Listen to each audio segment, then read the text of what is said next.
Hello world, it's Birdo Prey 5, Qapla, and welcome to my review of Star Trek Picard, Season 2, Episode 2, Penance.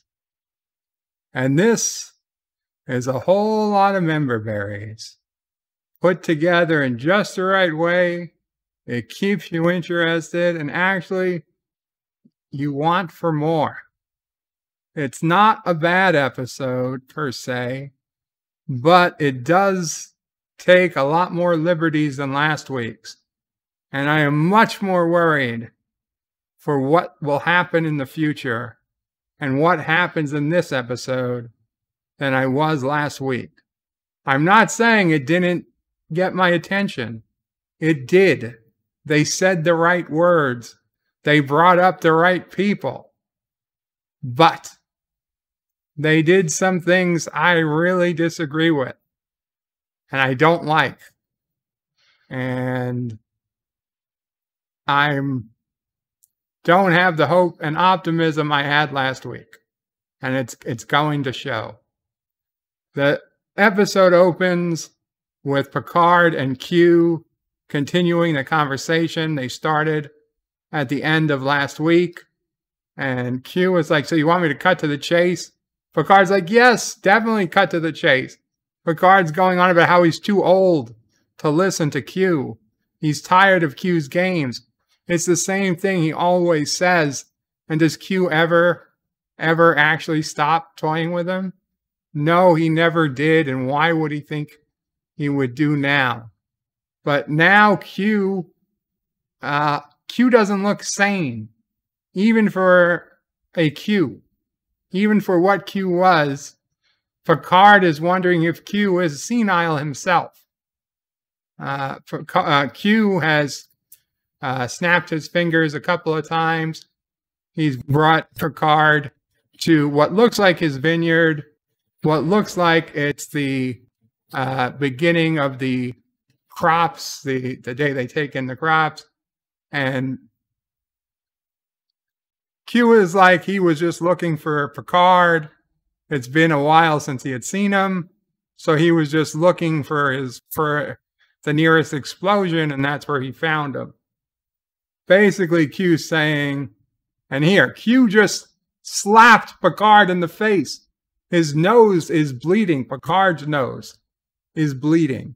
I never would accept that Q, the Q from Star Trek The Next Generation, the Q from DS9, the Q from Star Trek Voyager, would physically assault Jean-luc Picard. It makes no sense. Would he have killed him? Yes. Would he have let him die? Probably. But physically assault Jean-luc Picard as if he had learned this lesson from Captain Sisko himself, Commander Sisko at the time? No. Oh, and yes, Sisko's name does come up in this episode. So that's something to look out for. So basically, we're in what appears to be either a parallel universe or the mirror universe, we're not sure, where they have flat out slaves. I know we joked. The first season of Picard, we joked how the Romulans were slaves. Well, now the Romulans really are slaves. And they're dressed in, like, crappy slave clothing and on their knees, like, doing physical labor in his house, cooking his food. Ridiculous stuff that, when they have the technology they have, you wouldn't need slaves to do work that a computer could do more easily, frankly. So Q just said, and here we go through a mirror darkly. Earlier in the episode, he said, Picard, how yesterday's Enterprise of you. Those, of course, were episode titles yesterday's Enterprise was a TNG title, which, of course, was not the mirror universe, but as close to TNG got to the mirror universe. And Through a Mirror Darkly was, I believe, Enterprise's title for a Mirror Universe episode.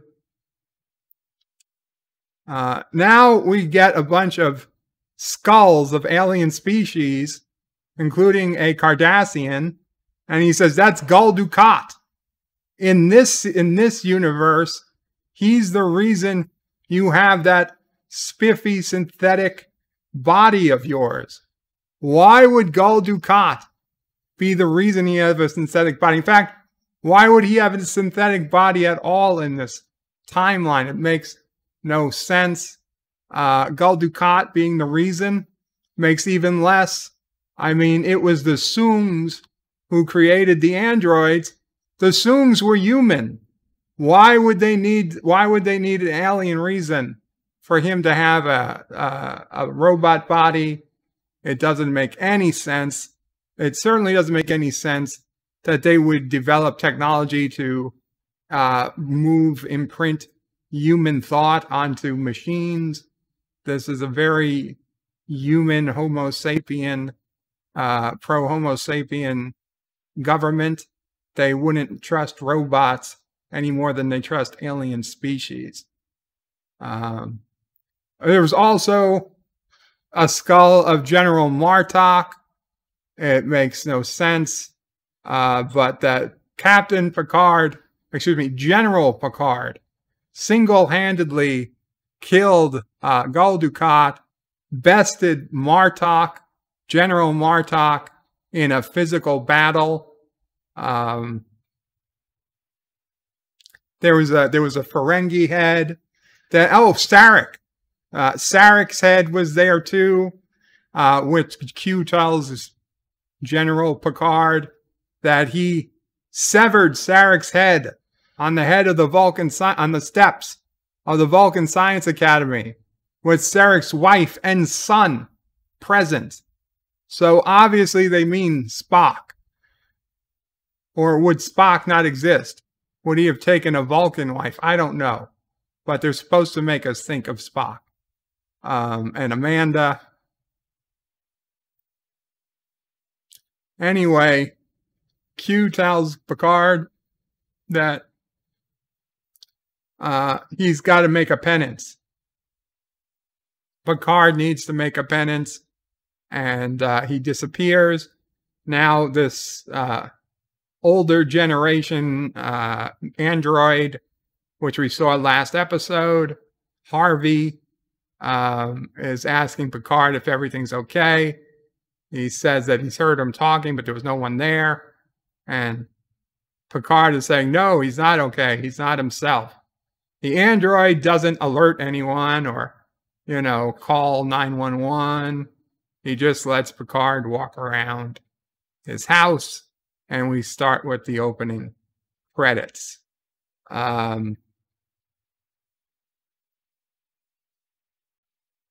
We had at least three member berries. 4. At least 4 member berries. Mention of yesterday's Enterprise, Through a Mirror Darkly, Gul Dukat, the synth body, which doesn't count as a member berry since only Picard Season 1, and General Martok. We've had 4 separate member berries already before the opening credits. We've got another 1, 2, 3, 4, 5, 6 to come. They're a little bit more spread out after the credits. But if you're only looking for member berries, they're here. I think I might do a video just on the member berries. Q, it's up to us, I guess, to decide whether Q is mentally ill or ill of sick somehow. I think they're going to try to make us believe Q is sick or Q is aged, and none of that makes any sense. I mean, even for a Kurtzman trick, that doesn't make a lot of sense. This is the part in the credits where it looks like a baby is a fetus or something. That's weird. That's the weirdest part of the credits. And now we have our based on Star Trek. Right? Does it say it? Yeah, it doesn't say based on Star Trek anymore. Well, maybe it says it earlier. Anyway, Picard is overlooking his great vineyard, and he's listening to past news article or whatever. We get a great picture of the ship Picard used to captain. Looks like a 25% different Galaxy class. Now, surprisingly, the ship is not called the Enterprise. For whatever reason, it's called the World Raiser. So Picard is saying, you could be Earth's next hero, because a safe galaxy is a human galaxy. This is a very pro-human, not Starfleet, but pro-human Earth. Now, in this galaxy, in this universe, Earth has conquered all the alien species, including the Borg. There was a Borg skull in his, trophy room. This is actually a pretty good future. I mean, don't get me wrong. It's nice to have a federation of all these allies working together. But if humans could single-handedly conquer every other species, Romulans, Klingons, Cardassians, Ferengi, the Borg, probably the Dominion, what is there to stop them? I mean, later in this episode, Jurati says their technology level seems about equal to what it was at the Federation. If that's true, how come the Federation fails to kick ass in every single war? In yesterday's Enterprise, they were going to lose to the Klingons. In DS9, they may have lost to the Klingons as well. And then when the Dominion War started, they were effed until the Romulans came into the war. So the android just told Picard that he's been summoned to the presidential palace. And he's like, why? He's like, it's Eradication Day. And that scares Jean-luc. Well, where is the presidential palace? San Francisco. That's the most unbelievable part of all this. Why would the presidential palace ever be brought to San Francisco? Just remember that for this future, it's a San Francisco future. So maybe there's some harsh truths to be learned. Never put the seat of power in San Francisco. In fact, keep it out of California completely. So who's the president? It's 7 of 9, aka Annika. Yet when she wakes up, does it say good morning, Ms. President, or whatever? No. It says good morning, Annika, which is they're trying to. I mean, they already leaked all this, so we know. But they're trying. Why? So what's the purpose of them trying to keep this a secret when we already know what happens? 7 of 9 has no Borg implants. She thinks it's a dream.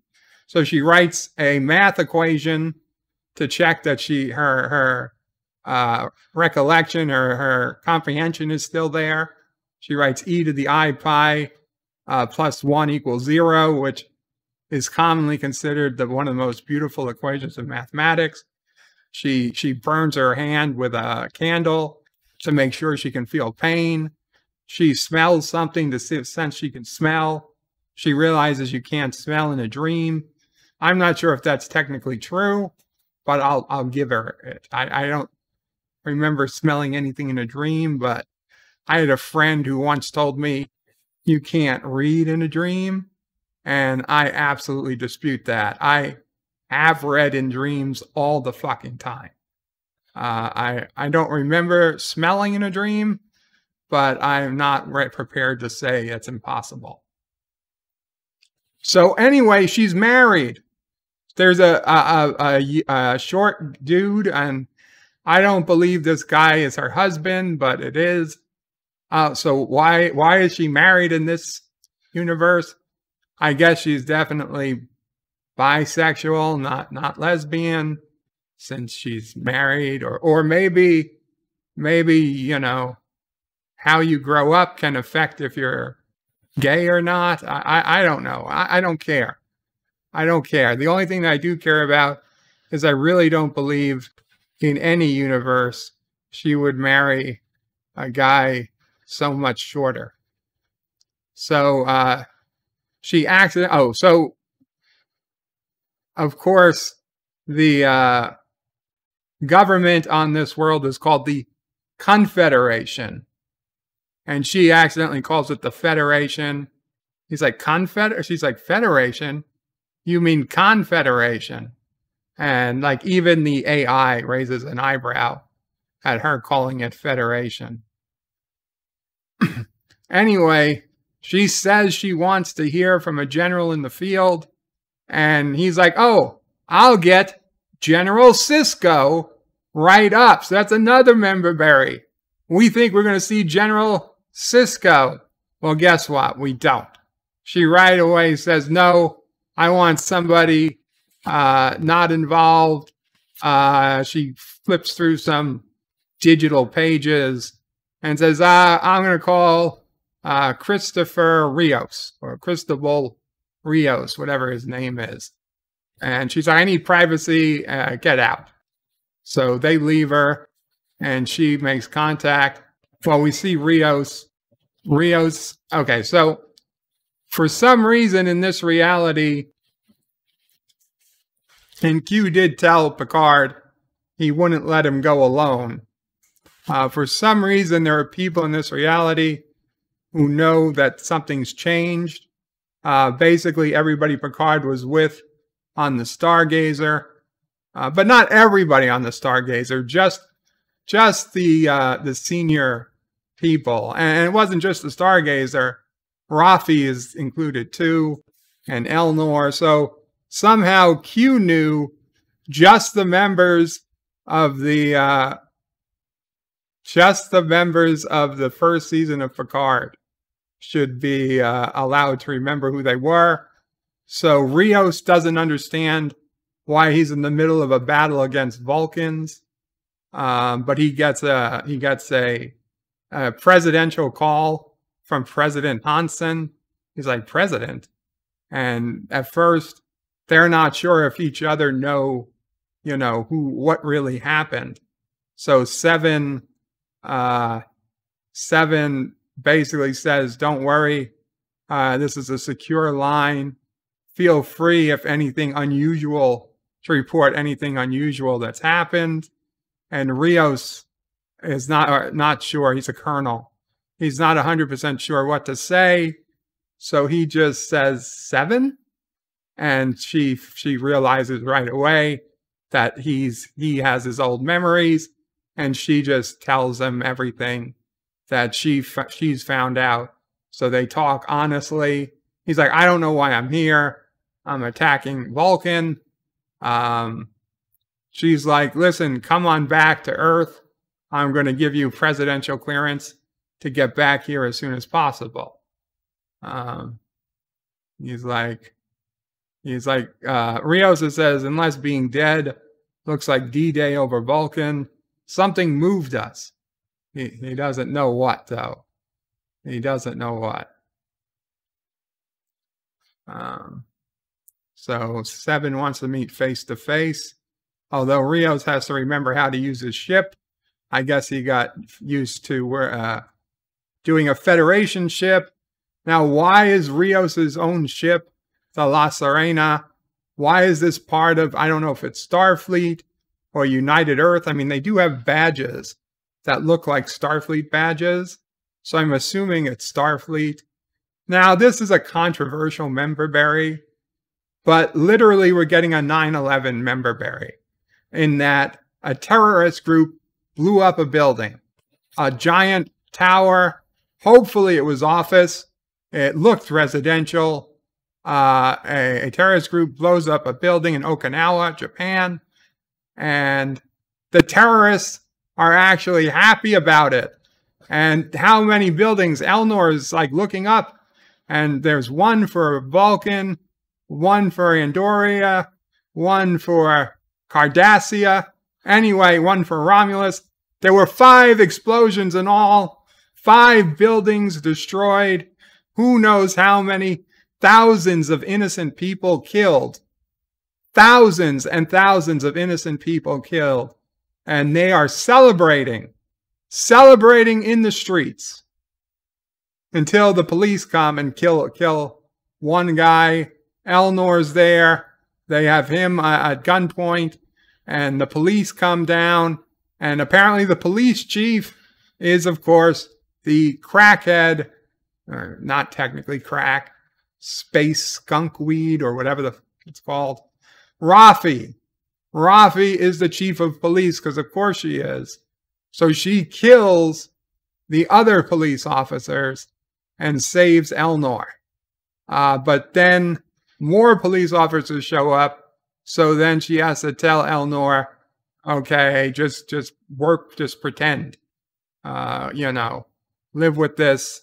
Now remember, Elnor practices absolute candor, so it's impossible for him to lie. So he is always telling the truth, even when it's stupid to do so.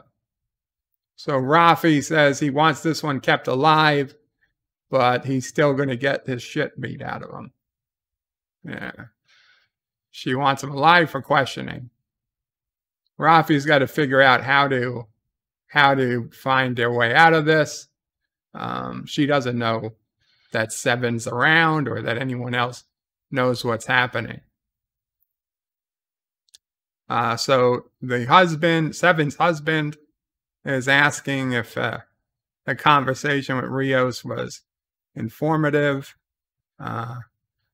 So now we get a way for him to tell us exposition.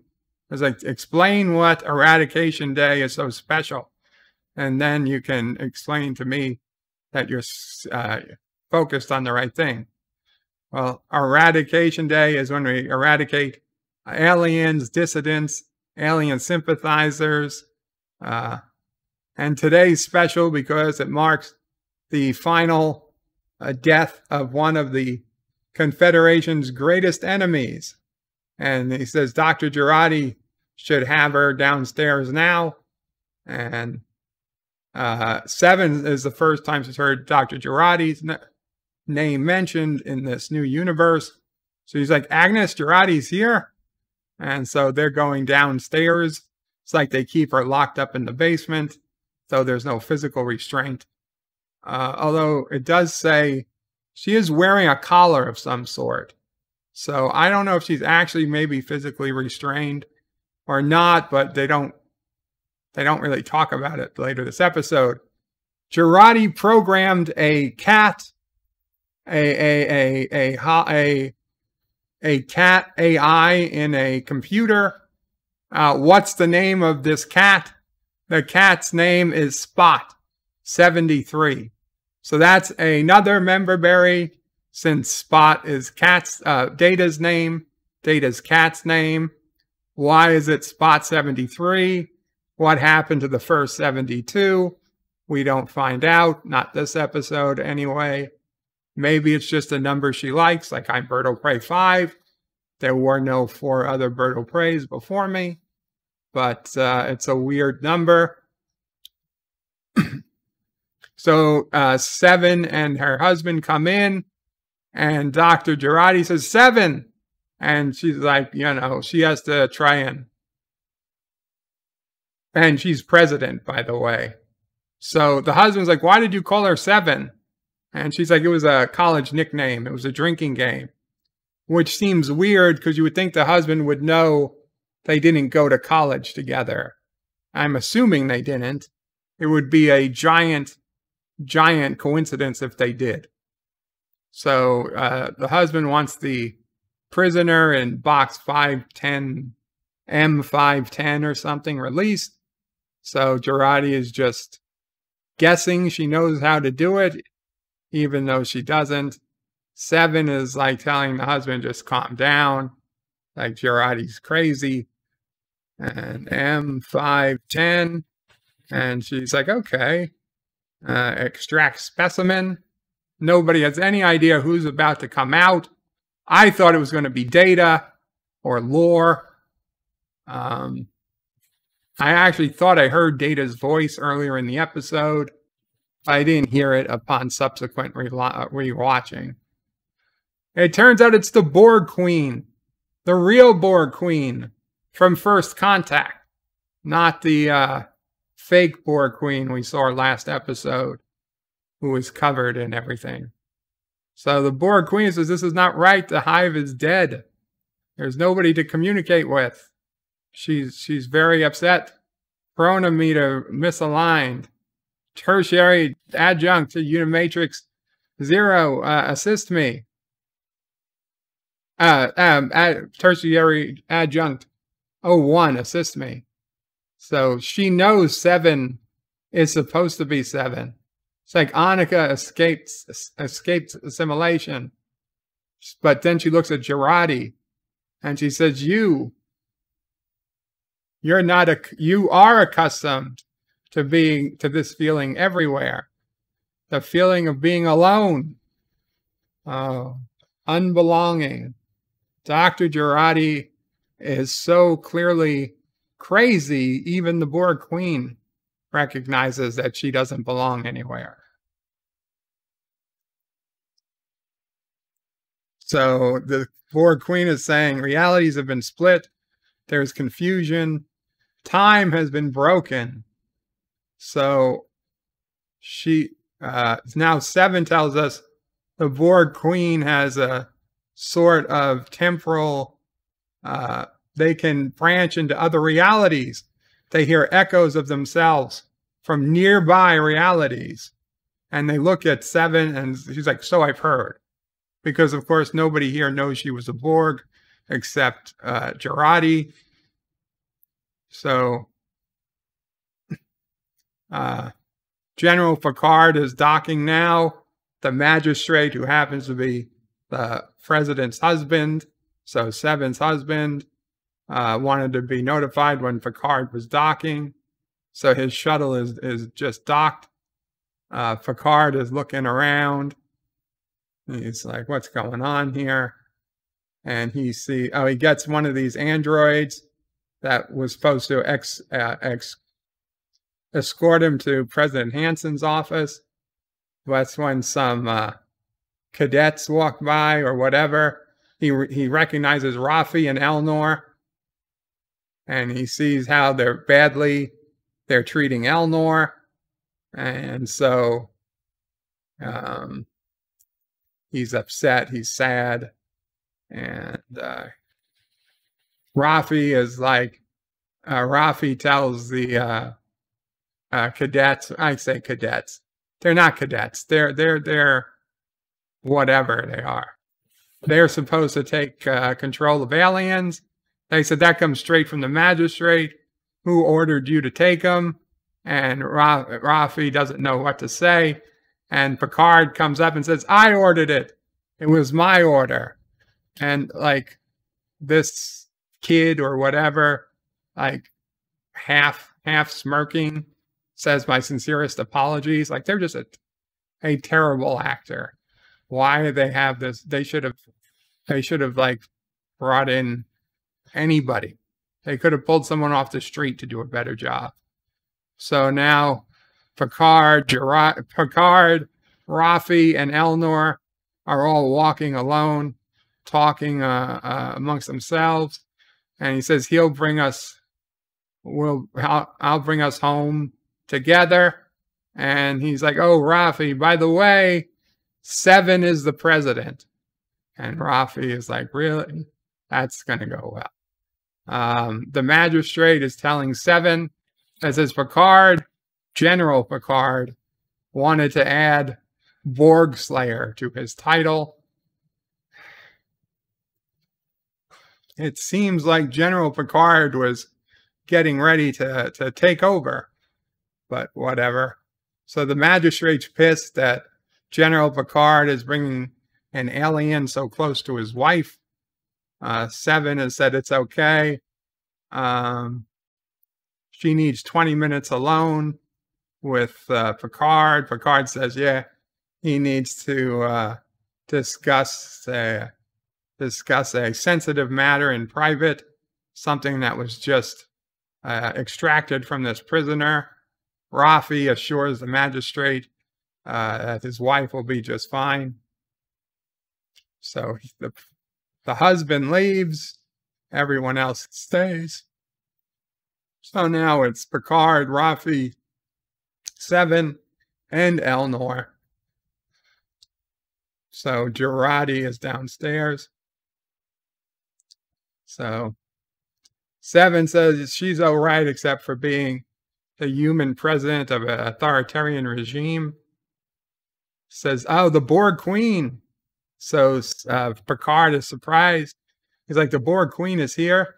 She's in the basement with Jurati. And Picard is saying, Jurati too? And it's like, is it the one from the Stargazer? She's like, no, it's the more typical Borg Queen.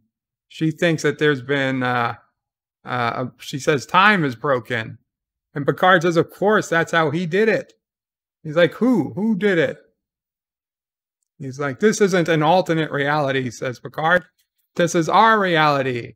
He went back in time and changed the president. Who? Marty McFly. No, Q. And Raffi has no idea who Q is, apparently, but Elnor does because he read Picard's biography. Everybody in the Federation should have been briefed, in Starfleet should have been briefed on who Q is. Picard says in his experience, Q will make sure they pass some sort of test, but Q seemed insane even for an insane man this morning. So Raffi's like, well, what do we do now? Seven says, well, as she said, she's not the only ones who recognize time is broken. Doesn't really give us an answer as to what to do. Well, then Rios' ship comes out of warp right by Earth. Earth is covered with this shield that's used to both keep people out, keep people in, and prevent transport and clean the atmosphere. The Borg Queen apparently has premonition and could tell Jurati that they were about to get visitors just as everybody beamed in. And the Borg Queen now looks at Picard, and Picard walks up to the Borg Queen, and he also says hello to Jurati, who gets a big hug from Elnor. But Picard walks up, and finally, the Borg Queen calls him by what they should have been calling him last week, the Cutis, which is another member berry that I forgot. I gotta add it in. I gotta add it into my list. Actually, I didn't. Okay. So he's like, what did Q do in the past? What did Q do to change time? And of course, the Borg Queen is like, I mean, she's got to do some analysis. It's like, answer the question. And it's like, temporal incursion, a single change. She's calculating like an old style GPS receiver. Every time you miss a turn, calculating. She figures it out. A single change in the year 2024, Los Angeles, Earth. And that there's somebody there to help. Somebody called the Watcher. So they need to seek the Watcher. So Picard says we've got to go back in time. They've got to repair the past. Seven says she's gone through Confederation briefs. And Jurati says the tech here is the same as what they had. There's nothing here that says they have anything to time travel. And Picard says there are cruder methods of time travel. A star's gravitational pull, a slingshot around the sun. Kirk's Enterprise. Kirk! Captain Kirk, hey, there's another member berry. And he says Kirk's Enterprise did it at least twice. And Jurati says, yeah, but Kirk had Spock to make the calculations. We don't have anybody who can help us make the calculations. Oh my God. Really? You needed Spock? Only Spock was the only thing that made it. It makes no sense. For, AIs and computers, and she can't make an AI Spock to do the calculations for time warp.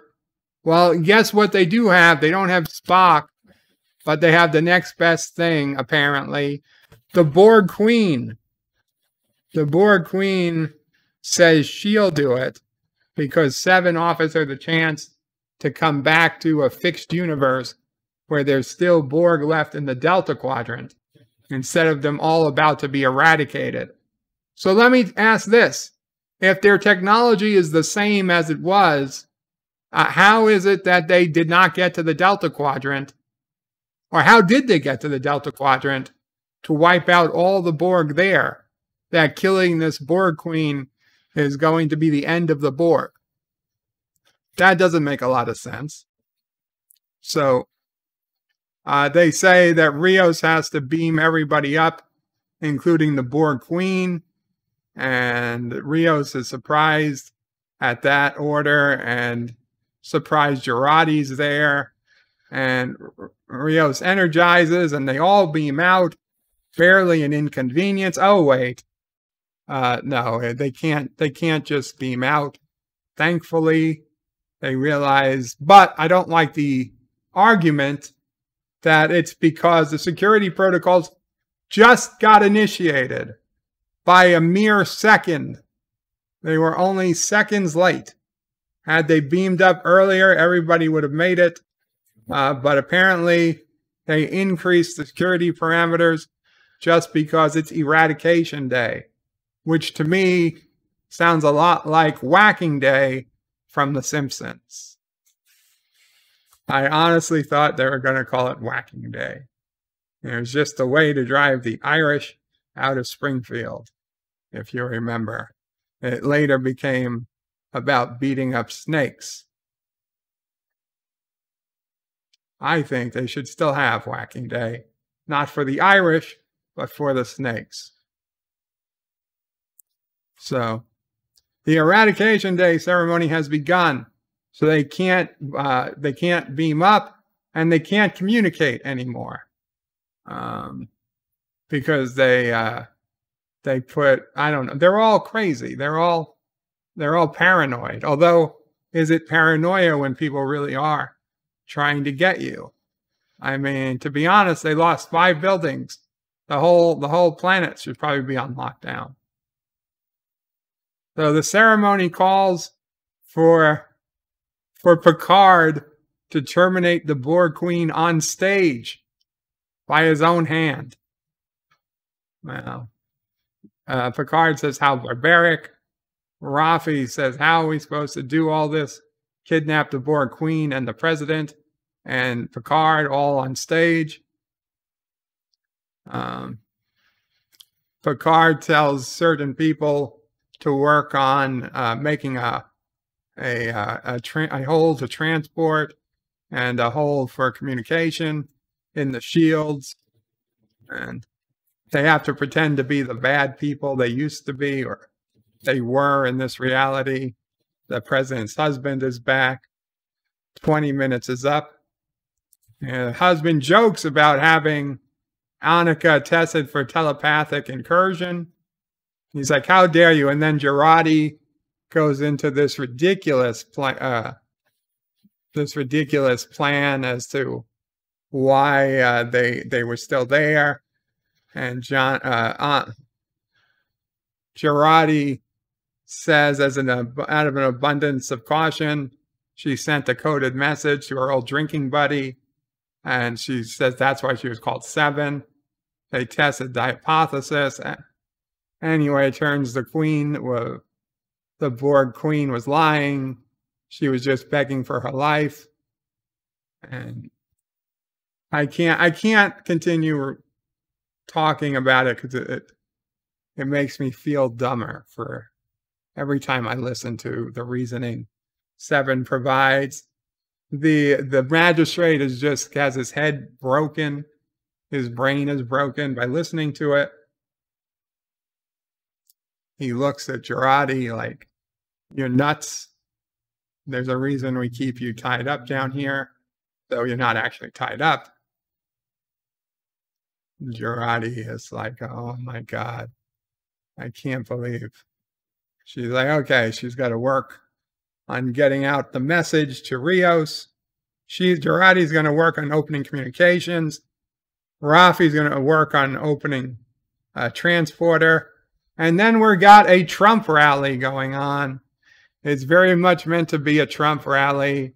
You got people of all races, so it's very much like a Trump rally. Clapping and cheering. Picard, Picard, Picard. We're supposed to see that this is, this is a bad thing. This is a bad thing to have all the races of the planet united with a strong leader, because naturally, it's not fair to the aliens if all of humans are united. So Seven comes up, says, my fellow Confederates, we honor the heavy cost of bloodshed and whatever, but Eradication Day will forever serve as a reminder to humanity's merciful hand. And what better reminder, who better to remind us than the General Jean-luc Picard? And now Picard gets a giant ovation, and people are going, Picard, Picard. And all he has to do is slow down the time it takes for him to pull out a phaser set to kill and shoot the Borg Queen. So he goes about doing that as slowly as possible. He wants the crowd to get a little louder before he pulls out his phaser. Jurati is working on getting communications, and once she does, she is able to communicate with Rios. Seven says, watch what happens today. This happens to any species who dare defies the Confederacy. And Picard walks down.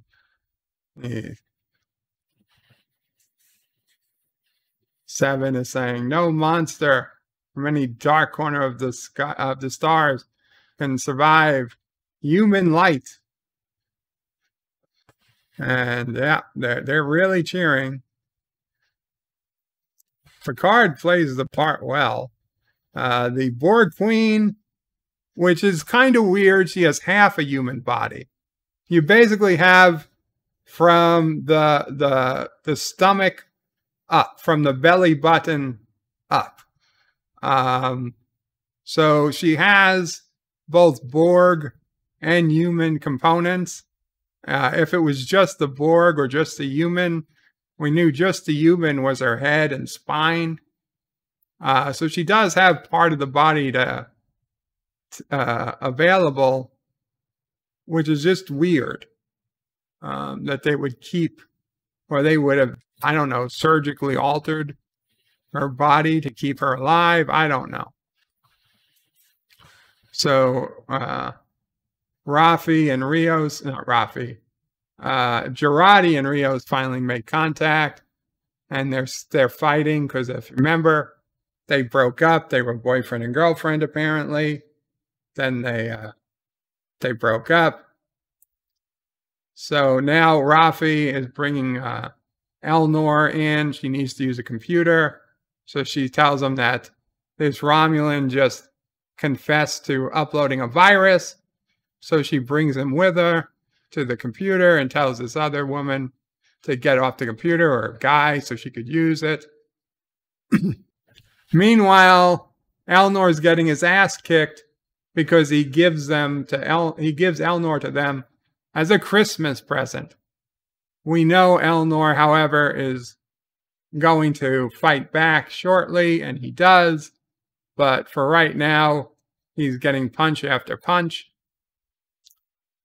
Picard wants the crowd louder before he draws his weapon, because every second he pushes off makes this all the more awkward. Like, why is he not killing this Borg?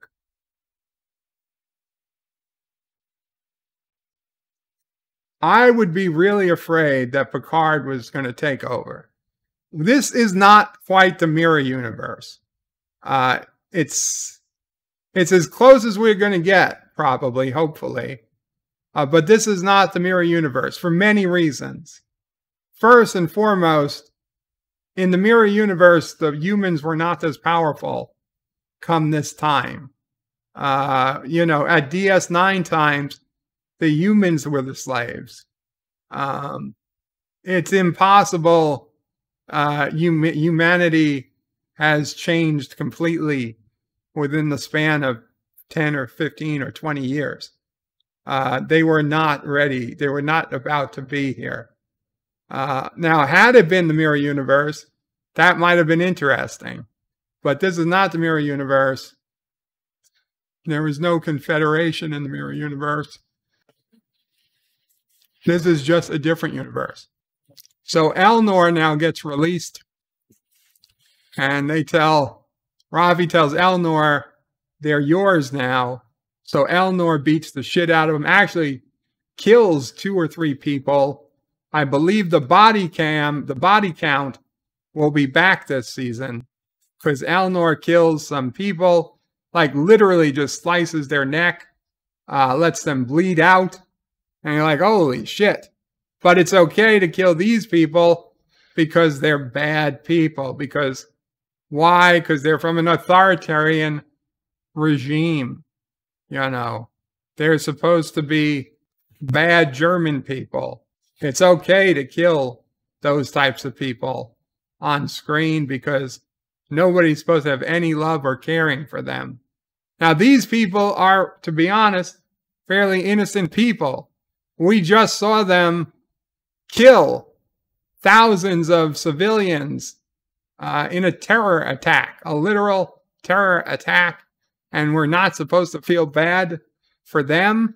And we're not supposed to feel bad about these Starfleet types who we just let them bleed out in a barbaric ritual of murder. So whatever.